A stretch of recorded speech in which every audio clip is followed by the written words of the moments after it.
Oh, hello there, darling. Pleased to make your acquaintance. This evening, I'm glad you were able to make it. May I be so forward as to ask for this dance? Oh, thank you. Are you enjoying the ball, my dear? It was arranged for the people after all. Yes, that too.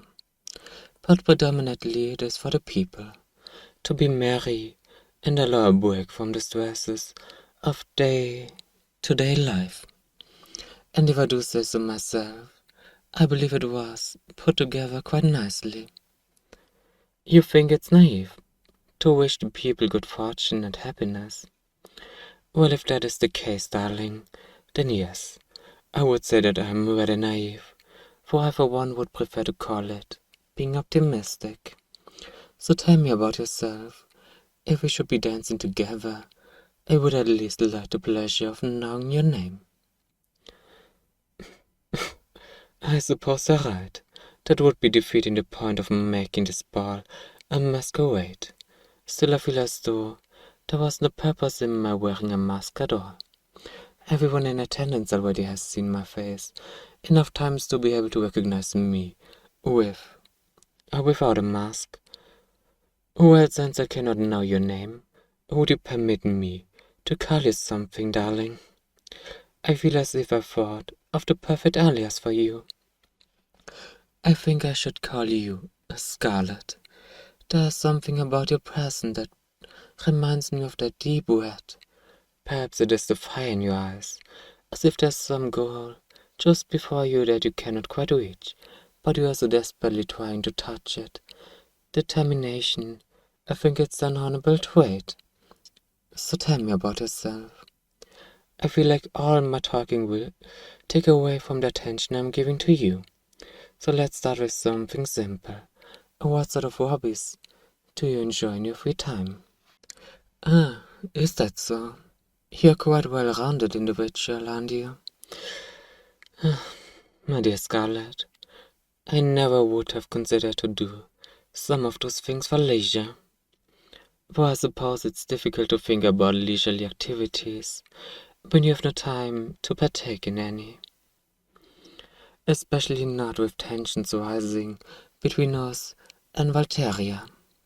I fear any day now the armies might invade, and that I would be far too powerless to protect my people. If that were to happen, I fear Strombound would be swallowed whole. My apologies. I shouldn't be speaking of such worrisome topics. Not with someone as ravishing as you in my presence, darling. Yes, you are quite ravishing. And mad. Quite a skilled dance partner. Anyway, I would like to hear more about you. You've spoken of your hobbies. But what else is there in your life? A family, friends. What sort of foods do you enjoy? Interesting. I see. Well, in regards to food, might I say that you have exquisite taste. Your family and friends, though. From what you say, you don't sound to be of noble lineage, and these do not sound like people I recognize. I could always be wrong, though, and it isn't as if I'm familiar with every noble family in existence.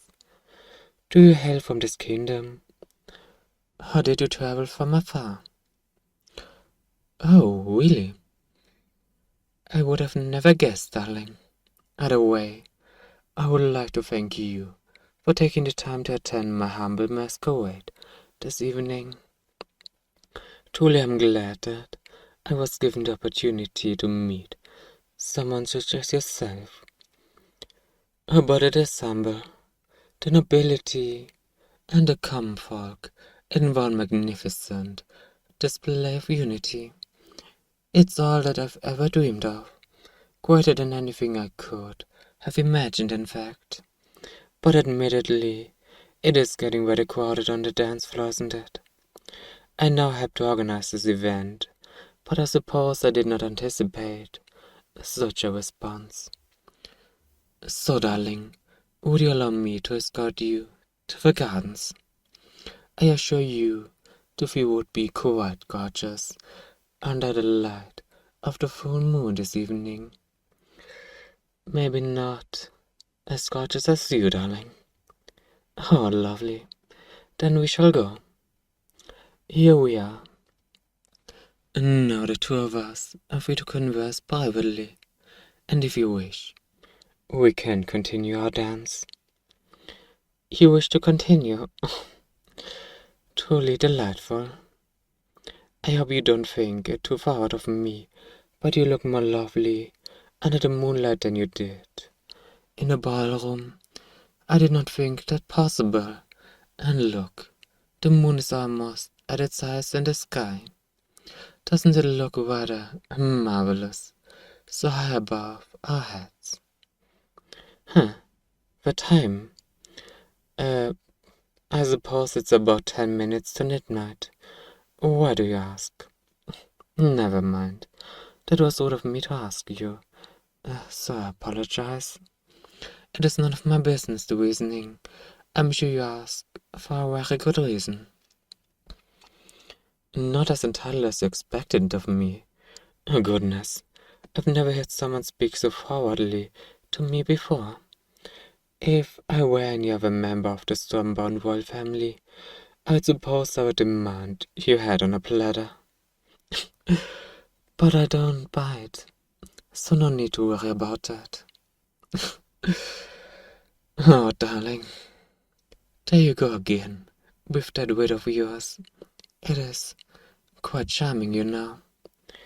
Not many appreciate a good sharp tongue, and it is even less appreciated among royalty. But I find it refreshing to hear such words. But to answer you, I don't believe this pompous cruelty to be the reason relationships between our kingdom and Voltaire have significantly gone sour. If I recall correctly, it was something that the previous king, my grandfather, had done, and relations have been tense ever since. Now, however, it has grown worse. The new queen is a cruel woman, who is there to slaughter innocents who oppose her. I've no doubt she will soon make a move upon our land, and with such an army as strong as hers, I do so fear the worst for my people. Myself, you say? Why, for approaches, I'll be leading our armies on the front lines myself. As is tradition, I would gladly lay my life down to defend those of the innocent townfolks in my kingdom. Yeah, that might be, but I'm not afraid. As a royal, I've known since I was young that my life would often be targeted by thieves and assassins, so I'm not afraid of fighting with my very life for those who cannot. In fact, it would be an honor to do so for my people. My, that was a bit morbid of me, wasn't it? Perhaps I should speak of other things. Your eyes look so sad after all. I don't want to be the one who makes you have such a look in your eyes. Oh, it isn't what I've said. Then what it is? If it's anything I can help you with, I'm more than willing to do so. I don't understand. What do you mean you're going to do something you may regret? What on earth are you doing? Get off of me. What is the meaning of this? I'm not afraid. I just don't understand why. Is it something I've done? Nothing personal. Darling, you're shaking. You mustn't quake if you've resolved to do this. Is this the goal I saw in your eyes earlier this evening? The dark intensity. Oh my. Darling, yes, I suppose I'm giving advice to the person who has come from my very own life. Goodness, that is so like me, but I can't help it, especially not when it's you. I apologize that I've done much of the talking this evening, but regardless, I would like to say one final thing before you do this. I promise I will accept my fate with dignity after that. Oh, thank you. You're too kind, darling. I just wish to say that tonight has been the most wonderful night of all my life, because I've met the most intriguing, mysterious, and lovely lady. If they would permit me, I would have asked to court her properly. Don't cry, my dear. After all, it is you who has chose this end for us.